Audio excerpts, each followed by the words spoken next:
नमस्ते दोस्तों, आप देख रहे हैं मेरा चैनल हार्टलैंड। आज हम बात करेंगे अपने मिड ईस्ट में जो कन्फ्लिक्ट हो रहा है बिटवीन इसराइल एंड हमास, और उसके साथ लेबनान और ईरान भी आप बीच में जंप कर रहे हैं। और बहुत सारे लोगों से जब बात की जा रही है तो कि कई लोग कहते हैं कि ये एक बहुत ही ख़तरनाक स्थिति आ गई है। पर हम देखते हैं कि अब ये लड़ाई जब शुरू हुई तो ये इसराइल के जो सिटीजन हैं, वो यहूदी, वो एक फेस्टिवल मना रहे थे और नाच गा रहे थे। तो अचानक ये एक अजीब सी उड़ने वाली चीज़, जो कुर्सी लगी थी आगे और पीछे एक पंखा सा घूम रहा था, और इनका दिमाग में पता नहीं क्या आया। इनको शायद ये लगता है कि इनको ये भी समझ नहीं है कि पंखा किससे लेने जा रहे हैं, और अपनी ताकत तो पहले देखो। इनको लगता है कि ये अब बस अब ये यहाँ से उड़ेंगे। कुर्सियाँ पे इन्होंने जो बांध के रखे हुए थे पीछे पंखे, उससे ये उड़ेंगे और फिर इजराइल पे ये विजय प्राप्त करके आ जाएंगे। तो ये गए और वहाँ पे निहत्थे लोगों के ऊपर इन्होंने गोलियाँ चलाईं, लोगों को मारा और वाह की। और कुछ लोगों को इन्होंने उठा लिया, कुछ लड़कियों को इन्होंने उठा लिया, और बस फिर ये हुड़दंग मचाने लग गए और बड़ी इन्होंने वो की कि हमने ये कमाल का काम कर लिया। पर मूर्खों, तुमको ये तो समझ आना चाहिए कि तुम्हारी प्लानिंग क्या है और तुम करने क्या जा रहे हो और किसके खिलाफ़ करने जा रहे हो। तो ये कुछ इनको समझ तो कुछ है नहीं, लेकिन करना है जी। क्यों? क्योंकि काफिर हैं, सब काफिर हैं जी, सब काफिरों को हम मारेंगे। ये तो जो पृथ्वी है ये तो इनकी ही है, इसके ऊपर काफिर क्यों रहते हैं? एक भी काफिर नहीं रहना चाहिए। अब इनको जब फिर इजराइल ने जब वापस बमबारी की तो फिर सभी जगह पूरी दुनिया में हाय तौबा होने लग गई। सभी लोग कहने लगे जी हमारे भाइयों को मार दिया, हमारे भाइयों को मार दिया। पर तुम्हारी बुद्धि क्या कहाँ गई हुई है? कुछ दिमाग ऊपर है, ऊपर टॉप यहाँ पे कि नहीं? कि अब तुमको ये नज़र नहीं आ रहा कि जो तुम लोगों ने किया, जो तुम्हारे भाइयों जिनके लिए तुमको तकलीफ़ हो रही है, उन्होंने क्या किया वो तुमको नज़र ही नहीं आ रहा, वो तुम्हें दिख ही नहीं रहा कि कैसे उन्होंने इनोसेंट लोगों पे, सिविलियंस पे क्यों सिविलियंस को मारा? क्योंकि तुम्हारी कुव्वत नहीं है, तुम में दम नहीं है। किसी आर्मी वाले, किसी फौजी से आप लड़ सको, किसी आर्मी से आप लड़ सको, वैसी कुव्वत नहीं थी। अब गए तो वहाँ पे सिविलियन को उठा के ले आए, कई सिविलियनों को मार दिया। और वो सिविलियन जिनको तुमने सरप्राइज़ दिया, तुम वहाँ पे आ गए, आकाश से वहाँ गिर गए और गिर के तुमने गोलियाँ चला दी। अब फिर जब इजराइल ने दौड़ा के तुमको ठोका तो अब पूरी दुनिया में तकलीफ़ होगी। तो अब ये कहा जा रहा है कि ये तो वर्ल्ड वार हो जाएगी। कैसे वर्ल्ड वार हो जाएगी? तुमने सभी पूरी दुनिया में जितने भी लोग हैं सबको तुम काफिर मानते हो, तो तुम्हारे लिए लड़ेगा कौन? रशिया तुम्हारे लिए लड़ेगा क्यों? जिनको तुम काफिर वो तो कोई और धर्म से हैं, तो वो तो काफिर हुए, फिर वो तुम्हारे लिए लड़ेगा क्यों? तो कम से कम ये तो सोचना चाहिए कि इतनी तो पहचान होनी चाहिए कि जुल्म जिसके साथ मर्जी हो वो इंसान के साथ होता है। वो किसी सारा जुल्म इस्लाम के ख़िलाफ़ नहीं हो जाता है, जहाँ सारा जुल्म सभी लोग मिलके वो नहीं कर रहे हैं। अब अगर तुम किसी को मारना चाहते हो तो उसको अपनी सुरक्षा का हक है, और अगर वो ताकतवर है तो तुम्हारी पिटाई करेगा। ये सीधी सी बात है। और जब पिटाई होने लग गई तो फिर तुम रोने लग गए। तो अब ईरान को तो बड़ा पुराना शौक़ है किस चीज़ का, कि वो करेगा एक बड़ा गुंडा बनने का। लेकिन वो शौक़ तो इतनी आसानी से पूरा होगा नहीं, क्योंकि ये भी इनका काम है धमकी देना, और ये धमकी किसी को भी देते रहते हैं। और पिछली बार भी जब अमेरिका ने बड़ी प्रिसाइज बॉम्बिंग करके इनके आर्मी हेड को मारा, तो इन्होंने चला दी 6-7 मिसाइलें जो कहाँ कहाँ गिरी, और एक कुत्ता भी नहीं मरा उससे। तो ये ऐसा तो इनका खेल है कि हम तो जी ये कर देंगे, हम वो कर देंगे, पर होता कुछ नहीं। अब युद्ध तो हो नहीं पाएगा, क्योंकि इनका काम है गुरिल्ला या पीछे जो इन्होंने आतंकवादी यूनिट आगे बना के रखे हुए हैं उनको जाना, और जब देखेंगे सभी जगह शांति से लोग बैठे हुए हैं, वहाँ एक दो बम मार के आ जाएंगे, अजय हमने कर दिया, हमने ये कर दिया, वो कर दिया, पर होगा कुछ नहीं। ये इतना आसान नहीं है। क्यों? क्योंकि आप अनसिविलाइज्ड हो और अगले अगले बड़े सिविलाइज्ड और प्लानिंग से काम करने वाले लोग हैं, और जो प्लानिंग से काम करने वाले लोगों से आपका लड़ना पॉसिबल हो नहीं पाएगा, क्योंकि वो आपको आता नहीं। आपको तो केवल पीठ में वो मारना आता है कि इनकी पीठ में मार दो एक तलवार, तो उससे पूरा हल हो जाएगा, या उससे हम ये सारे यहूदी मार देंगे। इस तरह से हल दुनिया के कभी निकले नहीं हैं, और इस तरह से अगर तुम निकालने जाओगे तो कभी हो नहीं पाएगा। तो मुझे ये साफ साफ नज़र आता है कि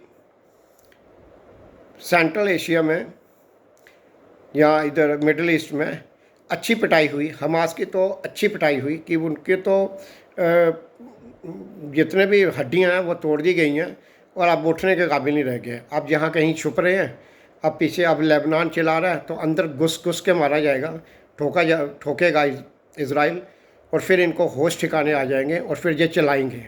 फिर एंड में करते हैं विक्टिम, हमको मार दिया, हमको हमारे ऊपर जुल्म हो गया, हमें ये हमारा सब कुछ लुट गया। अब हमास के जो एरिया था वो तो फ्लैट हो ही गया। अब इनको भागना है, बाकी आगे आगे पीछे जो इनके हमदर्द हैं।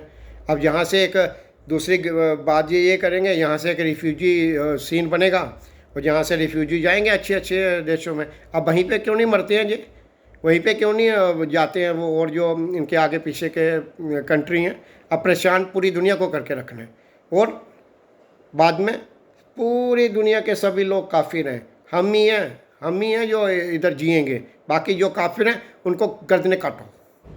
ये इनका असूल, ये इनका थॉट प्रोसेस। अब इस थॉट प्रोसेस से हाँ, ये मारे तो अच्छी बात है, वो तो इंसाफ है। अगर इनको कोई मारे, अरे वाह वाह, फिर रोना पीटना और दहाड़ना शुरू हो गया, फिर हो गई शुरू कि ये तो हमारे पे जुल्म हो गया, तो तुम लोगों ने जो किया वो नज़र नहीं आता।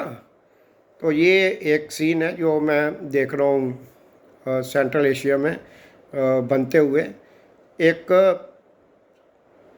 एक सिविलाइज कंट्री है और एक सराउंडेड बाई अनसिविलाइज पीपल, जिनको कोई लेना देना नहीं है, जिनको कोई ह्यूमैनिटी का कुछ नहीं है, वो बस मौका मिलने पे मारो जी इनके लोगों को। अब जब बदला लेगा वो, तो तुम्हारी खटिया खड़ी होगी। अब तुमको भागने का मौका नहीं मिलेगा, और तुम भागते रहोगे और पानी ढूंढते रहोगे, और पीने के लिए पानी नहीं मिलेगा। तो ये हालात हो गए हैं। अब लड़ने का तो शौक़ है, पर लड़ना नहीं है, लड़ने का शौक़ है पर लड़ना नहीं है। अब पहले ईरान ने चला दी 200 मिसाइल, कल 200 मिसाइल चला दी, तो उनके पास तो they have the advanced everything. अब इनकी 200 मिसाइल ने उधर एक चिड़िया भी नहीं मार पाई, एक कौवा नहीं मरा वहाँ पे, कुछ नहीं मरा, तो कुछ खरोच नहीं आई किसी को। तो अब ऐसी तो इनकी हालत आ गई, अब इनकी हालत हो जाएगी पतली। अब लोग इनको पूछेंगे, भाई तुम तो कहते थे, तुम तो बड़ी हिमाकत बरते थे कि हम ही हैं, हम दुनिया में ये कर देंगे, वो कर देंगे, हम ही हैं पूरी दुनिया के, अमेरिका की ऐसी तैसी बजा देंगे। अब तुम्हारी ऐसी तैसी बजेगी, अब तुम जरा कदम तो उठाओ, अब बार तुम्हारे कंट्री के अंदर होगी। तो पूरी दुनिया में रास्ता नज़र आता नहीं, रास्ता केवल एक है कि सभी लोगों का यहाँ पे रहने का हक़ है। सिर्फ तुम लोगों का रहने का हक़ नहीं है कि तुम ही रहोगे और कोई रहेगा ही नहीं। तो दोस्तों, ये एक चीज़ है जो बड़ी क्लियर हो चुकी है, और ये दुनिया को बड़ा क्लियर पिक्चर, तो पहले तो दुनिया ने आंखें मूंद के रखी हुई थी, पर भला वो इनका ही कि इन्होंने 9/11 अटैक कर दिया, और 9/11 अटैक करके जो इन्होंने दुनिया में अमेरिका को मैं आतंकवाद भेजा। अमेरिका एक मेजर, छोटी पहले छुटपुट घटनाएं होती थी तो वो भूल नोटिस में नहीं आती थी। अब जब ये एक मेजर चीज़ हुई तो दुनिया को पता चल गया, भाई ये बंदे, इन पे भरोसा नहीं करना है, अब भरोसे लायक नहीं है। पाकिस्तान ने पूरी ज़िंदगी खेलता रहा पूरी दुनिया से, अमेरिका से खेलता रहा, पैसे लेता रहा, हथियार लेता रहा, और दिया क्या है दुनिया को? दिया कुछ नहीं। अरे जरा इतना तो सोचो तुम लोग कि तुम्हारा जब बच्चा पैदा होता है उसको जो पोलियो ड्रॉप पिलाया जाता है वो एक काफिर ने बनाया हुआ है, वो एक काफिर की खोज है। तो मत मत पिलाना, पिलाओ फिर। लेकिन ये जो अच्छा, अब कुछ तो तुमने भी तो कुछ दुनिया को देना चाहिए ना। ये दुनिया में आपका कंट्रीब्यूशन तो कुछ है नहीं। और चलें हम मार देंगे जी, हम गर्दनें काट देंगे जी, हम ये करेंगे जी, इजराइल की ऐसी तैसी कर देंगे जी। तो वो जब बदला लेगा, जब वो तुम्हारे पीछे तुमको दौड़ा दौड़ा के अब मार रहा है, तो तब तुमको तकलीफ़ क्यों हो रही है? अब लड़ो ना। हाँ, लड़ना मुश्किल हो रहा है। अब तुम लड़ नहीं पा रहे हो। अब लड़ नहीं पा रहे हो तो अब भाग रहे हो, और तुमको भाग भाग के अब मारेगा। अब तुम्हारा क्या था? तुम्हारा था पहले रोना धोना। पहले तुम एक बम मारते थे, उसके बाद दौड़ते थे, उसके बाद सफ़ेद झंडे उठा देते थे, शांति शांति शांति। हैं, अब उठाओ सफ़ेद झंडे। अब सफ़ेद झंडे उठा भी लोगे ना तो भी वो रुकने वाला नहीं है। क्यों? क्योंकि तुमको समझ नहीं आ रही है कि ये सारी चीज़ें तुम्हारी नहीं हैं, ये सब तुम्हारी नहीं है, ये सबकी हैं। ये छोटी सी चीज़ समझना बड़ा ज़रूरी है। इसे जल्दी से समझिए। मुझे नहीं लगता ये समझ आएगा, क्योंकि ज़्यादा पानी ही बह चुका है आप नदियों से, और ज़्यादा ही आगे बढ़ चुके हैं अपनी अपनी दिमाग ख़राब करने में। अब ये इतना ख़राब हो चुका है कि ये वापस नहीं आएगा। तो वापस नहीं आएगा, और लड़ने का हमेशा शौक़ पाला हुआ है लड़ने का, तो लड़ो। अब लड़के दिखाओ, अब लड़के दिखाओ, अब मज़ा आएगा। और मत, आप डरो मत। अब वर्ल्ड वार होगी तो होए, पर दम नहीं है तुम में। दम है वर्ल्ड वार करने का? कुछ दम नहीं है। तुम पीछे से वार करने वाले लोग हो। अब दम करने, अब डर लग रहा है, अब पसीना छूट रहा है, अब माथे पे पसीना आ रहा है। अब प्रेस कॉन्फ्रेंस में भी पसीने आ रहे थे, रुमाल से 10 बार पसीना पोंछा। क्यों? क्योंकि अब पता नहीं है, अभी कहीं से बम गिरेगा और उड़ जाएगा सब कुछ। तो ये सारा ध्यान रखने की ज़रूरत है दोस्तों। दुनिया, हाँ ये बात तो पक्की है कि दुनिया अब इस तरफ बढ़ रही है कि हम जो सीख रहे हैं अपने लाइफ से, जहाँ उससे ही हम ये जान पा रहे हैं कि हम सही तरफ हैं या गलत तरफ हैं। तो अगर गलत कोई भी करता है तो वो गलत है, और सही कोई भी करता है तो सही है। तो ये इतनी सी तो बुद्धि में इतनी डेवलपमेंट तो होनी चाहिए ये पहचानने की। लेकिन किसी को लगे सिर्फ सही इसीलिए लगे क्योंकि अच्छा ये किसने गलत किया, ये चोरी किसने की?